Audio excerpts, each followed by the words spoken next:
नमस्कार, जय हिंद, वंदे मातरम। दोस्तों आरपी टारगेट एजुकेशन के यूट्यूब चैनल में आपका स्वागत है। आज हम लोग देखेंगे बीएड फर्स्ट सेमेस्टर के पेपर नंबर 1 को। पेपर नंबर 1 के अंतर्गत यूनिट नंबर 2 शारीरिक विकास फिजिकल डेवलपमेंट हम लोग देखेंगे। तो शैशवावस्था में फिजिकल डेवलपमेंट क्या होता है, बाल्यावस्था में फिजिकल डेवलपमेंट क्या होता है, किशोरावस्था में फिजिकल डेवलपमेंट यानी शारीरिक विकास क्या होता है, इसके बारे में हम लोग एक-एक करके समझने का प्रयास करेंगे। अगर आप वृद्धि एवं विकास जो फर्स्ट चैप्टर था, अगर नहीं देखे हैं वृद्धि एवं विकास का अर्थ, परिभाषा एवं प्रभावित करने वाले कारक, तो इस वीडियो के डिस्क्रिप्शन में हम लिंक दे दे रहे हैं, उस वीडियो को आप लोग देख लेंगे। तो आइए हम आज जो पढ़ने वाले हैं, इस वीडियो के माध्यम से जो पढ़ने वाले हैं, वो शारीरिक डेवलपमेंट, शैशवावस्था में फिजिकल डेवलपमेंट। तो आइए वीडियो को हम शुरू करते हैं।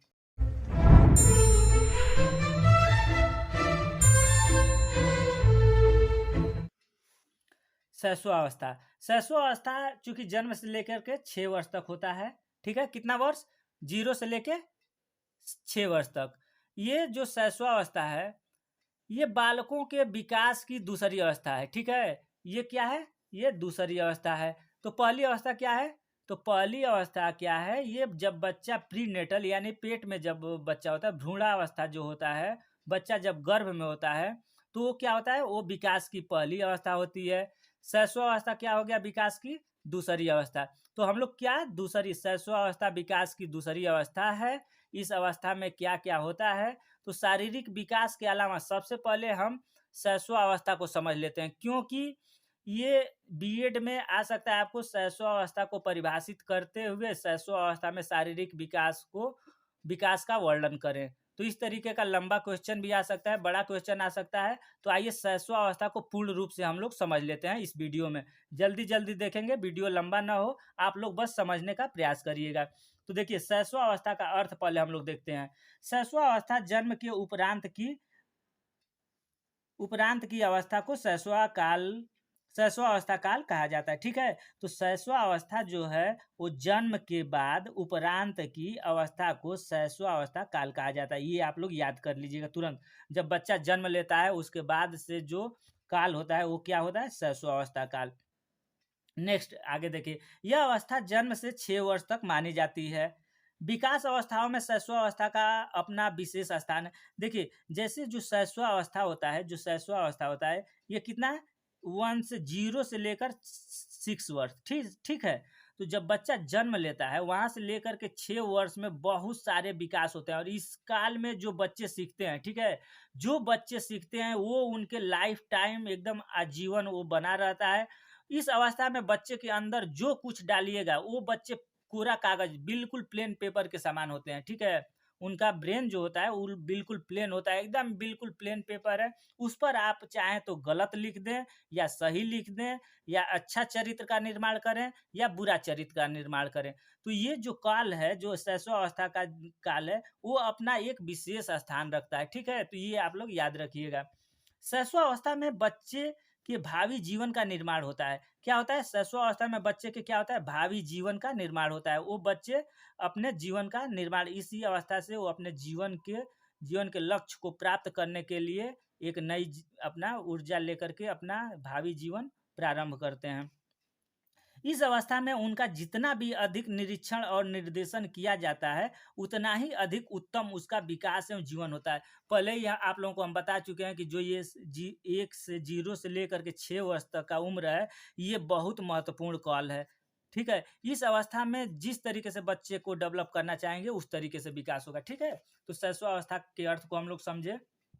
अब आइए देख लीजिए, शैशवावस्था को 2 रूप भागों में बाँटा गया। कितने भागों में?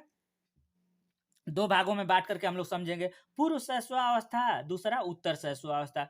जो पूर्व शैशवावस्था है उसको जन्म से 3 वर्ष के रूप में हम लोग देखते हैं और जो उत्तर शैशवावस्था है उसे 3 से 6 वर्ष, ठीक है? आगे देखिए, शैशवावस्था की कुछ परिभाषाएँ हैं, ठीक है? तो हम लोग शैशवावस्था की कुछ परिभाषाएँ जो हैं उन उसको हम लोग देख लेते हैं। क्या मनोवैज्ञानिक जो हैं वो शैशवावस्था को किस रूप में परिभाषित किए हैं। और एक चीज़ आपको हम और बता दे रहे हैं यहाँ पर कि ये जो भी परिभाषा हैं, इनको आप लोग याद कर लीजिएगा, क्योंकि ये सीटेट के लिए सीधे परिभाषा पूछ करके ये बोल देता है कि कौन लिखे हैं। तो ये जब जीवन का सबसे महत्वपूर्ण काल कौन है, कौन बोले हैं इस चीज़ को, कौन मनोवैज्ञानिक ने दिया है कि जीवन का सबसे महत्वपूर्ण काल है, ठीक है? तो इसको आप लोग पेपर जो ये परिभाषाएँ हैं, जो परिभाषा हम दे रहे हैं, इस परिभाषा को आप लोग लिख लीजिएगा, कलेक्ट करके बहुत मेहनत से आप लोगों के लिए बनाया गया है। चलिए, न्यूमैन के अनुसार, जो न्यूमैन है मनोवैज्ञानिक, वो बोलते हैं कि शैशवावस्था जीवन का सबसे महत्वपूर्ण काल है, ठीक है? तो न्यूमैन क्या बोलते हैं, न्यूमैन क्या बोलते हैं, जीवन का सबसे महत्वपूर्ण काल है शैशवावस्था। उसका वैलेंटाइन के अनुसार ये क्या बोलते हैं, शैशवावस्था सीखने का आदर्श काल है। अब देखिए सी-टेट में जैसे पेपर आ जाता है, आता भी है कि सीखने का आदर्श काल किसे कहा गया है, तो शैशवावस्था को, बाल्यावस्था को, किशोरावस्था को, गर्भावस्था को, इस तरीके से दे देगा क्वेश्चन। तो अब अगर आप जानते हैं कि अरे ये तो वैलेंटाइन ने एक परिभाषा दिया था कि शैशवावस्था सीखने का आदर्श काल है, तो ये आप लोग लिख सकते हैं। नेक्स्ट देखिए, फ्राइड के अनुसार बालक को जो कुछ भी बनना होता है प्रारंभ के 4 से 5 वर्षों में बन जाते हैं, ठीक है? बन जाता है। यानी बालक को जो कुछ भी बनना होता है, उसके अंदर ब्रेन कितना डेवलप होगा, क्या होगा, कौन-कौन सा विकास हो रहा है, ये क्या होता है 4 से 5 वर्ष में बन जाता है। ये फ्राइड महोदय बोल रहे हैं। एडलर के अनुसार, ठीक है, एडलर मनोवैज्ञानिक जो है वो क्या बोलते हैं, बालक के जन्म के कुछ माह बाद ही यह निश्चित किया जा सकता है कि जीवन में उसका क्या स्थान है, ठीक है? ये परिभाषा है, ये परिभाषा को आप लोग बस लिख लीजिएगा, एक आध बार देख करके याद कर लीजिएगा।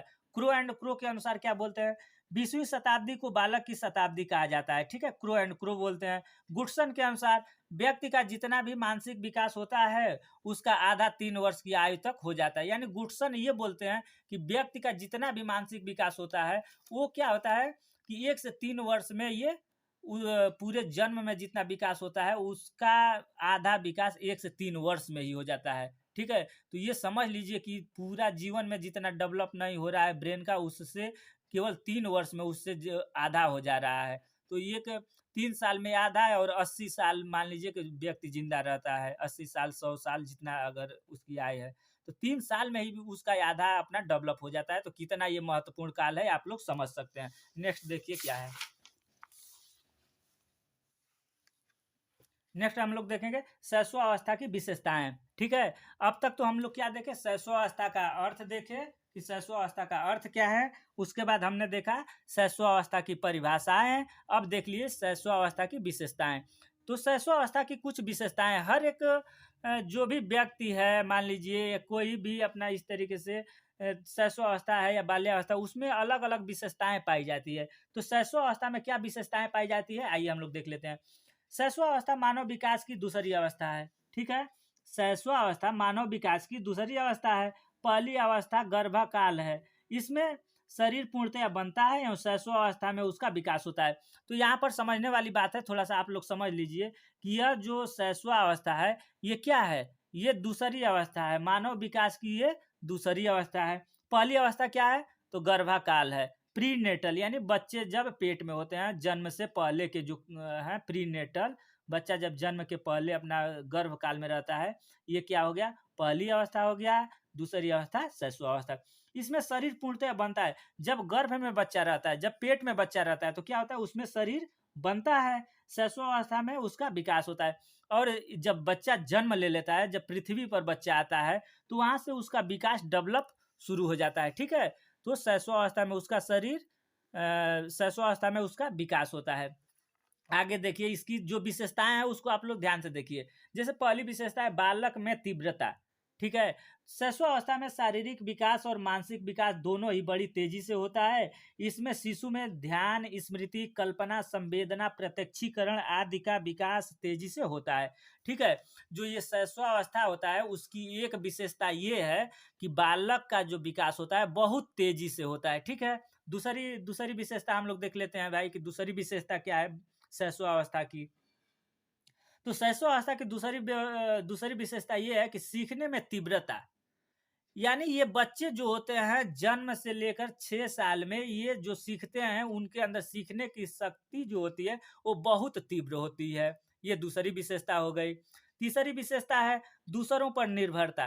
तो ये तो भाई आप लोग भी समझ सकते हैं। एक चीज और यहाँ बता दे रहे हैं, आप ये जो सिलेबस पढ़ रहे हैं ना, जो ये चैप्टर ये चल रहा है, तो या तो अपने घर के एक बच्चे को उठा लीजिए, ठीक है, जो 1 से 6 साल के बीच में हो, या 10 साल का हो या 12 साल का हो, उस बच्चे को देखिए, या जिस बच्चे से आप बिल्कुल नज़दीक रहे हैं, उस बच्चे को नज़र में रखिए, ध्यान में रखिए और सोचते रहिए कि 1 से 6 साल में उसका क्या-क्या डेवलप हुआ, कितना तेज़ी से सीख रहा था, क्या कर रहा था। अगर उसको देख कर के अगर सोचिएगा, उसी पर अपना कलम घुमाते जाइएगा। पेपर में भी जाइएगा और उस बच्चे को ब्रेन में रखिए और देखिए कि शारीरिक विकास, हमारे बच्चे का इतने दिन में ये विकास हुआ था, ये हाथ पैर का विकास इस तरीके से हुआ था, हमारे पास 2 बच्चे थे, तो उस पे क्या-क्या कैसे कि कोई तेज था, कोई अपना कम था। उसके अनुसार उस बच्चे को ध्यान में रखते हुए पढ़िएगा तो बहुत ज़्यादा आपको समझ में आएगा, ठीक है? तो आइए देखिए, दूसरे पर निर्भर निर्भर क्यों रहते हैं भाई? जब बच्चा जन्म लेता है तो क्या उसके पास खाने-पीने के लिए या मान लीजिए कुछ भी है, वो बच्चा कुछ अपने से नहीं कर पाता है, वो इसलिए दूसरे पर निर्भर रहता है। छोटे बच्चे होते हैं, वो दूसरे पर निर्भर होते हैं। कल्पना की सजीवता, इस अवस्था में बालक तरह तरह की कल्पना करने लगता है और वह कल्पना संसार में विचरण करने लगता है। पांचवा देख लीजिए, आत्म प्रेम की भावना, इस अवस्था में शिशु स्वयं से और अपनी प्रिय वस्तुओं से बहुत अधिक प्रेम करने लगता है। इसमें दूरी होने पर वह रोने लगता है और पुनः उसे पाने की जिद करता है, ठीक है? तो यहाँ पर इसको आप लोग देख लीजिए, उसकी विशेषता एक ये है, आत्म प्रेम, यानी अपने से प्रेम करना, अपनी भावनाओं से प्रेम करना। जैसा कि आप लोग देखते हैं ना कि मान लीजिए कि घर पर बच्चा रहता है, उसका खिलौना खेल रहा है, उसको आप अचानक ले लीजिएगा तो क्या होगा? वो तुरंत उसको ढूँढने लगेगा और रोने लगेगा। उसको पाने के लिए फिर से सोचेगा कि हमें हमारा खिलौना मिल जाए। तो ये है 5वाँ नंबर पर आत्म प्रेम और भावना। छठा नंबर पर है नैतिकता का अभाव। इन बच्चों में नैतिकता का अभाव होता है, ठीक है? शैशवावस्था के अंतिम दिनों में नैतिकता विकास प्रारंभ होता है, ठीक है? जब बच्चा छोटा है, उसको अभी वो नैतिकता का कहाँ से ज्ञान होगा, ठीक है? लेकिन जब ये 6 साल का फूल हो जाता है, 6 साल का हो जाता है लड़का, तो इसके अंदर नैतिकता का क्या होता है? विकास धीरे-धीरे होने लगता है, प्रारंभ हो जाता है। तो ये भी एक विशेषता है। 7वाँ नंबर पर देखिए, मूल प्रवृत्तियों पर आधारित व्यवहार। यानी जो ये बच्चे होते हैं, इस अवस्था में शिशु का व्यवहार मूल प्रवृत्तियों पर आधारित होता है। जैसे शिशु भूख लगने पर रोता है, वस्तु न मिलने पर क्रोधित होता है, उसके पास जो भी वस्तु होती है उसे मुँह में डाल लेता है, ठीक है? तो ये उसका मूल प्रवृत्ति है। बच्चों का मूल प्रवृत्ति जो है, जैसे खिलौना न देने पर रोने लगता है, अगर कोई सामान है, अगर उससे छीन लेते हैं तभी भी रोने लगता है, भूख लगता है तभी भी रोता है। तो ये सब उसकी क्या है? मूल प्रवृत्तियों पर आधारित होता है उसका व्यवहार, ठीक है? अब देखिए 8वाँ नंबर पर क्या है? संवेग का प्रदर्शन। उनके अंदर कुछ संवेग होते हैं, उसका इस अवस्था में शिशु अपने मूल संवेगों का प्रदर्शन करता है। जैसे शिशु क्रोध, प्रेम, भय का प्रदर्शन भी करता है। शिशु अपनी पीड़ा भी दर्शाने की कोशिश करता है, ठीक है? तो क्या होता है? शैशवावस्था की एक ये भी विशेषता होगी कि संवेग का प्रदर्शन करता है। उसके अंदर अगर दुःख है, दर्द है, उसको क्या होता है? वो प्रदर्शन करता है, उसको दिखाता है।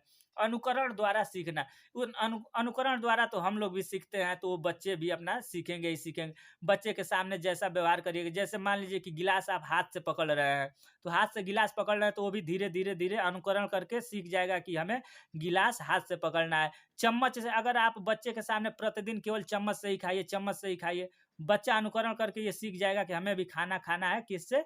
चम्मच से ही खाना है। तो ये क्या होता है? अनुकरण द्वारा सीखते हैं। ठीक है? तो शैशवावस्था की कुछ विशेषताएँ थी, जिसको कि आप लोगों ने समझा। अब आइए शैशवावस्था में बालक की शिक्षा, चूँकि इसमें शिक्षा भी देख लेते हैं। ये विस्तृत क्वेश्चन आएगा तो आपको लिखने के लिए बहुत आसान हो जाएगा। तो शैशवावस्था में बालक की शिक्षा क्या होती है? कैसे-कैसे इनको शिक्षा दिया जाएगा? इसके बारे में हम लोग देख लेते हैं। उचित व्यवहार, जैसे मान लीजिए उचित व्यवहार, जब छोटा बच्चा होता है हमारे पास, 0 से 6 साल का अगर बच्चा है, या तो उसको क्या होता है? उनको क्या होता है? शिशु को छोटी-छोटी बातों को भय या दंड से दूर रखना चाहिए, क्योंकि इससे बच्चे की शारीरिक, मानसिक, संवेगात्मक तथा सामाजिक विकास प्रभाव पड़ता है। ठीक है? आप लोगों से एक चीज़ ये रिक्वेस्ट है कि जो बच्चे छोटे होते हैं, उनको बार-बार डराते हैं ना कि बेटा जल्दी सो जाओ, नहीं तो भूत आ जाएगा, या कुत्ता आ जाएगा, या सियार आ जाएगा। कुछ इस तरीके से लोग कह के गाँव में डराते हैं। तो ये ना करें। इससे क्या होता है? उनका शारीरिक जो डेवलप है, जो शारीरिक विकास है, मानसिक विकास, ये सब प्रभावित होते हैं। तो उनको इन सब चीज़ों से दूर रखें और बच्चों को ना डराएँ। उनसे ज़्यादा से ज़्यादा प्यार करें। नेक्स्ट देखिए, उचित वातावरण। बच्चों को उचित वातावरण, जैसे घर में जितने लोग हैं, उन वे सभी लोग बच्चे के चारों तरफ का वातावरण उचित बनाएं, गाली गलौज या ऐसा कोई भी अनुचित व्यवहार न करें जिससे कि बच्चे पर बुरा प्रभाव पड़े।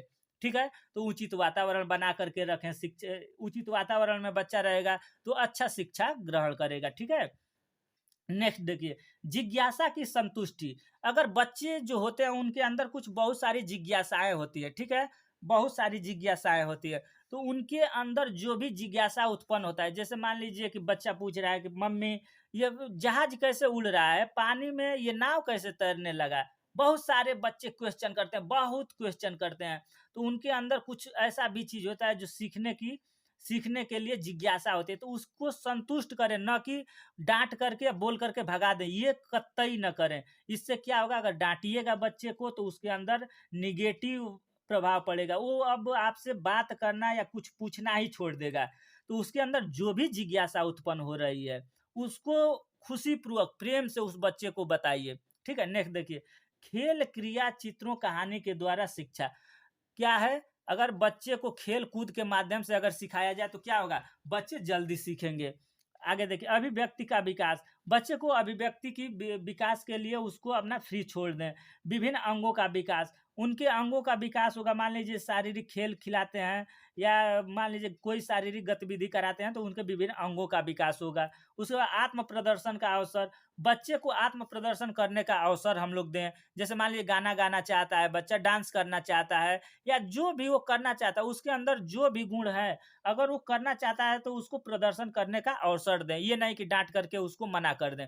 नेक्स्ट आगे देखिए, पाठ्यक्रम का निर्धारण। पाठ्यक्रम का निर्धारण हमें बच्चे के आधार, बच्चे को केंद्र में रखना चाहिए। ठीक है, क्या करना चाहिए, बच्चे को केंद्र में रखिए, उसके अंदर चारों तरफ उसको देखिए कि जब हम बच्चे को पढ़ाएंगे तो जो हम पाठ्यक्रम का निर्माण कर रहे हैं क्या मेरे बच्चे को समझ में आएगा, नहीं आएगा। चूंकि बच्चे व्यक्तित्व व्यक्तित्व विकास अलग अलग, जैसे मान लीजिए हमारे क्लास में 10 बच्चे हैं तो 10 बच्चे 10 ब्रेन के होंगे। जैसे कोई तेज सीखने वाला होगा, कोई कम सीखने वाला होगा। तो ऐसा सिलेबस का निर्माण करें, ऐसा पाठ्यक्रम बनाएं कि सभी बच्चों को ध्यान में रख करके पाठ्यक्रम निर्धारण करें।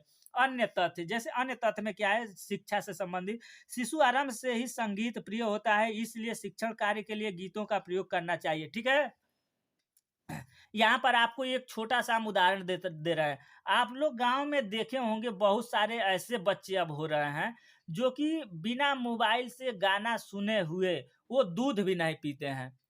ठीक है, पढ़ना तो छोड़िए, उनके सामने मोबाइल गाना चालू करिए वो दूध पियेंगे, मोबाइल बंद करिए दूध छोड़ करके भग जाएंगे। ये चीज भी देखने के लिए गाँव में मिलते हैं, शहर में भी मिलते हैं। ठीक है, तो चूंकि क्योंकि उनको गाना अच्छा लगता है, हमें भी गाना अच्छा लगता है, आपको भी गाना अच्छा लगता है। ठीक है, संगीत से हमारे ब्रेन जो होते हैं, हमारे आस पास का जो माहौल होता है, ब्रेन का जो माहौल होता है उसको सुकून मिलता है, शांत मिलता है। ठीक है, तो संगीत के माध्यम से बच्चे सीखते हैं, तो संगीत को प्राथमिकता दी जाए। शिशु को सोचने विचारने के लिए अधिक अवसर देना चाहिए। शिशु के सामाजिक विकास के लिए शिक्षा देते समय व्यक्तिगत भिन्नताएं पर ध्यान देना चाहिए। ये हम बार बार बोल रहे हैं कि आपके क्लास में 5 बच्चे हैं, 10 बच्चे हैं, तो हर एक बच्चे का ब्रेन, सीखने सोचने की शक्ति सब अलग अलग होगी। तो जब भी हम पढ़ाएं या जब भी किसी वस्तु का या कभी भी सिलेबस का निर्माण करें तो हमें सभी बच्चों को ध्यान में रखते हुए सिलेबस का और पढ़ाई का निर्माण करना है या पढ़ाना है। शिशु में अच्छी आदतों के विकास के लिए स्वयं को उसके समक्ष अच्छे रूप में प्रस्तुत होना चाहिए। ठीक है, यहाँ पर देखिए, जैसे मान लीजिए कि क्लास में हम जा रहे हैं पढ़ाने के लिए तो हमारा ड्रेस कोड होना चाहिए। जो शारीरिक ढांचा है, मान लीजिए क्लास में गए तो उसके बाद से हमें जो उचित व्यवहार करना चाहिए बच्चों के सामने। तो जैसे क्या होता है, जैसे हम क्लास में गए तो बच्चों के सामने गुड मॉर्निंग नमस्ते किए, बच्चे गुड मॉर्निंग किए, उसके बाद से पढ़ाने का तरीका से ड्रेस भी इस तरीके से न हो कि बच्चे देख करके चकाचौंध हो या परेशान हो जाए बहुत सारे, इसलिए ड्रेस भी बहुत मायने रखता है। अच्छी, तो यहाँ पर यही शिशु में अच्छी आदतों के विकास के लिए स्वयं को उसके समक्ष अच्छे रूप में प्रस्तुत होना चाहिए। यहाँ पर एक चीज आपको हम और बता देना चाहिए चाहते हैं कि जैसे जो परीक्षा होती है ना, परीक्षा होती है, तो परीक्षा होती है तो उसमें क्या होता है, बच्चों का परीक्षा होता है या टीचर का परीक्षा होता है, आप लोग बता सकते हैं। टीचर की परीक्षा होती है। क्योंकि टीचर ने बच्चे को क्या-क्या सिखाया, जैसे ये डेवलप किए, जैसे बच्चे को सिखाएँगे, जैसा व्यवहार करेंगे, वैसे ही हमारे बच्चे व्यवहार करेंगे, वैसे ही सीखेंगे। तो हमारा बच्चा अगर बढ़िया परफ़ॉर्मेंस दे रहा है, तो ये समझिए कि टीचर अच्छा है। अगर हमारा बच्चा परफ़ॉर्मेंस अच्छा नहीं दे रहा है, तो टीचर उस लायक नहीं है, जिससे कि हमारा बच्चा परफ़ॉर्मेंस अच्छा करे। ठीक है? तो ये बहुत महत्वपूर्ण ये भी रोल है। अब देखिए जो हम लोगों का मेन टॉपिक एक और ये था, शैशवावस्था में शारीरिक विकास। ठीक है? तो शैशवावस्था में शारीरिक विकास कैसे होता है? शैशवावस्था में जो शरीर का डेवलप होता है, हाथ, कान, नाक, मुँह, दाँत, हार्ट, हृदय, ब्रेन, तो इस सब का विकास किस अवस्था में क्या-क्या हो जाता है? तो शैशवावस्था में शारीरिक विकास क्या होता है कि कौन-कौन विकास होता है, इसको हम लोग देख लेते हैं। कोमल अंग, ठीक है? शैशवावस्था हम लोग पढ़ रहे हैं, जो 1 से 6 वर्ष का बच्चा, आप लोग देखिए अपने घर, अगल-बगल में देखिए कहीं नहीं मिल रहा है तो। 1 से 6 साल का जो बच्चा है उसमें विकास कैसे हुआ, किस तरीके से हुआ? कोमल अंग, तो कोमल अंग, बच्चे जन्म के बाद उनके सभी अंग कोमल होते हैं। माता-पिता पर वह सभी आवश्यकताओं की पूर्ति हेतु आश्रित रहते हैं, ठीक है? आप लोग देखे ही होंगे कि जो बच्चा जन्म लेता है तो क्या एकदम बिल्कुल कोमल होते हैं, बिल्कुल कोमल होते हैं, ठीक है? तो और दूसरे अपने माता-पिता पर पूर्ण रूप से आश्रित होते हैं। नेक्स्ट देखिए, लंबाई व भार दूसरा, ठीक है? बच्चे अगर शैशवावस्था का 1 से 6 साल का बच्चा है, तो उसकी लंबाई कितनी होगी और भार में वृद्धि कैसे होगी, इसको देख लीजिए। जन्म के समय शिशु की लंबाई लगभग 51 सेंटीमीटर, ठीक है? जब बच्चा जन्म लेता है, तो उसकी लंबाई लगभग, यहाँ लगभग लिखा हुआ है, तो 51 भी लिख सकते हैं आप, 50 भी लिख देंगे, 52 भी लिख देंगे, तो चलेगा, ठीक है?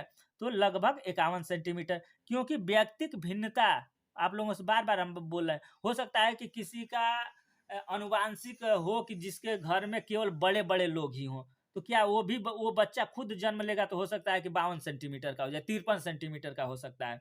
तो ये व्यक्तिक भिन्नता के आधार पर भी अपना लंबाई, शरीर का वज़न, ये सब डिपेंड करता है और सीखने की क्षमता भी डिपेंड करता है। तो ये लगभग 51 सेंटीमीटर, जब बच्चा जन्म लेता है तो कितना सेंटीमीटर? 51, ठीक है? होता है। प्रायः बालक जन्म के समय बालिकाओं से लगभग आधा सेंटीमीटर अधिक लंबे होते हैं। क्या होता है भाई, यहाँ देखिए आप लोग सोच लीजिए, जो लड़का होता है, बालक जन्म के समय बालिकाओं से लगभग आधा सेंटीमीटर लंबा होता है। अगर 51 सेंटीमीटर का लड़का जन्म लिया है, अगर लड़की ली है, तो 51.5 का लड़का जन्म लेगा, ठीक है? ये चीज़ है कहने का मतलब, अधिक लंबे होते हैं। प्रारंभ में शरीर का ढाँचा लगभग 17 से 22 इंच तक लंबा होता है, ठीक है? प्रारंभ में क्या होता है, 17 से 22 इंच तक लंबा होता है शरीर का जो ढाँचा। मान लीजिए कि सर से लेके पैर तक, ठीक है? सर से लेके पैर तक जो ये लंबाई होती है, ये कितनी सेंटीमीटर? 17 से 22 इंच हो जाती है, और 5 से 6 वर्ष तक यह लंबाई 3 फुट हो जाती है, ठीक है? जब बच्चा 5 से 6 साल का हो जाता है, 5 से 6 वर्ष का, तो उसकी लंबाई कितनी हो जाती है? 3 फुट, ठीक है? 3 फुट। तो ये चीज़ें कुछ तथ्य हैं, इसको आप लोग ध्यान दीजिएगा। जब बच्चा 5 से 6 साल का होता है तो कितना हो जाता है? 6 5 से कि कितना? 3 फुट का, ठीक है? कितना? 3 फुट का हो जाता है। वज़न उसका कितना होता है? तो वज़न हम लोग देख लेते हैं। देखिए, भार कितना? जन्म के समय बालक का भार बालिकाओं से अधिक होता है, ठीक है? जब जन्म के समय क्या होता है? जन्म के समय बालक का भार, यानी लड़कों का भार क्या होता है? लड़कियों से ज़्यादा होता है। शिशु का भार 6 से 8 पाउंड होता है।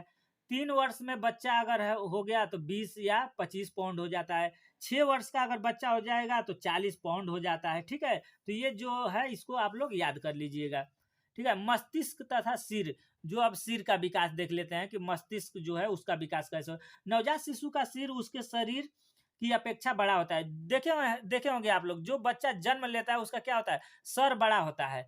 शरीर का ये पेट और जो पैर है ये सब छोटा-छोटा रहेगा, हाथ, और सर क्या होगा? बड़ा होगा। तो ये जो बच्चे होते हैं नवजात शिशु, जन्म के समय क्या होता है? इनका सर बड़ा होता है। जन्म के समय सिर की लंबाई कुल शरीर की लगभग 1/4 होती है, ठीक है? 1/4, जैसे मान लीजिए कि बच्चा का इतना लंबा है, तो इसका 1/4 सरे रहता है, ठीक है? एक एक भाग में अपना हाथ पैर पेट रहेगा, ये 3 भाग में क्या हो जाएगा? 1/4 में अपना इसका सर हो जाता है।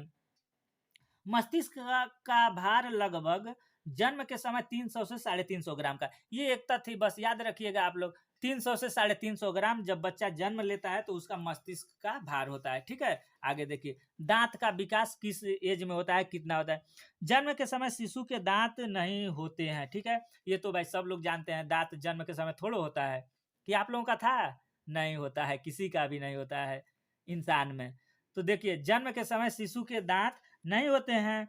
ये लगभग 6 से 7वें माह में अस्थायी दूध के दांत निकलने लगते हैं। यानी क्या होता है, जब बच्चा 6 से 7 महीने का होता है तो क्या होता है, अस्थायी रूप से उसके दूध के दांत निकलने लगते हैं और 1 वर्ष की आयु तक दूध के सभी दांत निकल जाते हैं। ठीक है, इसमें भी ये देखिए, ये जो है दांत 6 वर्ष में क्या होता है, निकल जाते हैं। आगे देखिए, हड्डियां। अब हड्डियों का विकास, दांत कितने वर्ष में निकल जाते हैं? 1 वर्ष में पूरा दूध के दांत निकल जाते हैं और 6 से 7वें महीना में शुरू हो जाते हैं। ठीक है, ये याद रखिएगा। 6 से 7, आप अपने घर बच्चे को देख लीजिए कितने दिन में दांत निकला था। अगर मान लीजिए हो सकता है कि 8 महीने में दांत निकला होगा, 9 महीने में निकला होगा, तो व्यक्तिक भिन्नता के आधार पर ये हुआ होगा। लेकिन मिनिमम अपना हम लोग देख सकते हैं तो 6 से 7 वर्ष में बच्चे का दांत निकलना शुरू हो जाते हैं और 1 वर्ष में कंप्लीट हो जाता है। हड्डियां देख लीजिए, हड्डियों का विकास कैसे होता है, किस शैशवावस्था में। मनोवैज्ञानिकों ने यह स्पष्ट किया है कि शिशु की बनावट एवं उसकी हड्डियों के परिपक्व होने की गति के मध्य एक संबंध होता है। जिस शिशु का शरीर अधिक मजबूत व गठीला होता है, उनके शरीर की हड्डियों में परिपक्वता तेजी से आती है। ठीक है, यहाँ पर एक क्वेश्चन आप लोग देख लीजिए, जैसे जो जो बच्चा है शरीर से मान लीजिए हट्ठा कट्ठा है, तो उसका शरीर का डेवलपमेंट, जो हड्डी का डेवलपमेंट हो, बहुत तेजी से होता है। यहाँ एक सी-टेट का क्वेश्चन आप लोगों को हम बता दे रहे हैं, चूंकि याद आ गया है। सबसे छोटी हड्डी और सबसे बड़ी हड्डी, सबसे छोटी, शरीर की सबसे छोटी हड्डी कौन होती है, आप लोग बता सकते हैं? शरीर की सबसे छोटी हड्डी कान में पाई जाती है। ठीक है, कहाँ पाई जाती है? कान में पाई जाती है। कान में शरीर की सबसे छोटी हड्डी कान में पाई जाती है और सबसे बड़ी हड्डी कहाँ पाई जाती है? जंघा में। ठीक है, कहाँ पाई जाती है? जंघा में। तो सबसे छोटी हड्डी कान में और सबसे बड़ी हड्डी जंघा में। तो पेपर में क्वेश्चन यही पूछता है कि ये शरीर की सबसे छोटी हड्डी का क्या नाम है।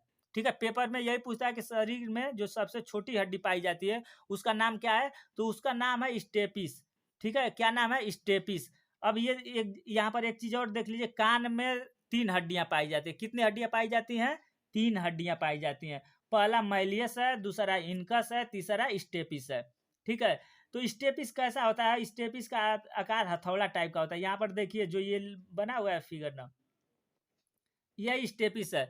ये जो स्टेपिस है यही कान की सबसे छोटी हड्डी, ये तीनों हड्डियों में भी छोटी है। ठीक है, और क्या है, पूरे शरीर में जो हमारा पूरा शरीर का स्ट्रक्चर है, जो पूरी हड्डियों में सबसे छोटी हड्डी यही हड्डी है। ठीक है, तो ये भी याद रखिएगा, सी-टेट का क्वेश्चन था, इसलिए इस पर थोड़ा सा समय देना उचित हम समझे। आगे देख लीजिए 6 नंबर पर स्नायु विकास।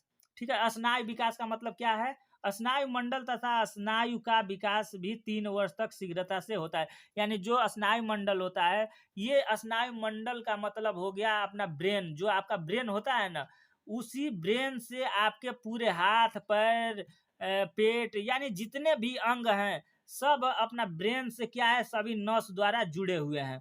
अगर मान लीजिए कि आपके हाथ में अगर पैर में चोट लगता है, अगर पैर में चोट लगता है तो क्या ब्रेन को जाता है कि अरे ये तो पैरों में चोट लग गया।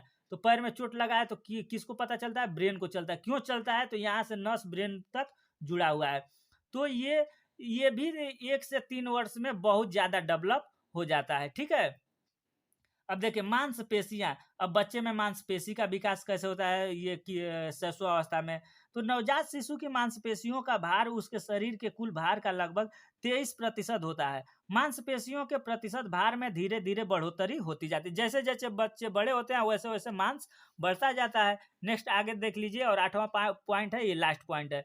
अन्य अंग। शिशु की भुजाओं तथा टांगों का विकास भी तीव्र गति से होता है। जन्म के समय शिशु के हृदय की धड़कन अनियमित होती है, कभी वह तीव्र हो जाती है तो कभी क्या होता है, धीमी हो जाती है। जैसे जैसे हृदय बड़ा होता है वैसे वैसे धड़कन में स्थिरता आ जाती है। ठीक है, बच्चे का जैसे जैसे उसका दिल जो हर्ट होता है, हृदय होता है, वो जैसे जैसे बच्चा बड़ा होता है तो क्या होता है, वो धीरे धीरे अपना हृदय जो है जब छोटा बच्चा होता है तो वो कभी तेज धड़कता है, कभी कम धड़कता है। लेकिन जैसे-जैसे हृदय बड़ा होता है, जैसे-जैसे दिल बड़ा होता है, वो अपना एक नियम से धड़कने लगता है। देखिए पेपर यहाँ पर ये समाप्त होता है, शैशवावस्था में शारीरिक विकास। अब हम लोग नेक्स्ट जो देखेंगे वीडियो, वो वीडियो नंबर 7 होगा, बाल्यावस्था में शारीरिक विकास। अगर वीडियो अच्छा लग रहा हो कि हाँ वीडियो आपके लिए यूज़फुल है, तो वीडियो को लाइक करें, शेयर करें ज़्यादा से ज़्यादा अपने दोस्तों के पास। और अगर चैनल को सब्सक्राइब नहीं किए हैं, तो चैनल को सब्सक्राइब करें। धन्यवाद।